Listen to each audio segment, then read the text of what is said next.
Today we're making some potato cheese sticks, and it's so easy to make. It only takes 5 ingredients. Let's make some potato cheese sticks without cheese, because I don't have any.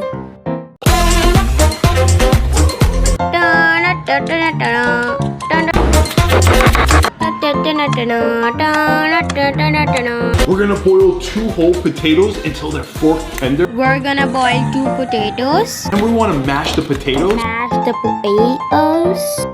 And mix together half a cup of cornstarch, 1 cup of shredded cheese, and some salt. Add some salt and some cornstarch.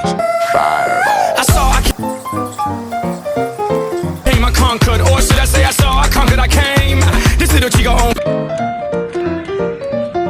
Pop this into the freezer for 30 minutes. Pop this into the freezer for 3 minutes. Yeah, walk this way. I was born. Mama said that every word was. And there you have it, potato cheese sticks. There I have potato sticks. It's good. Must try.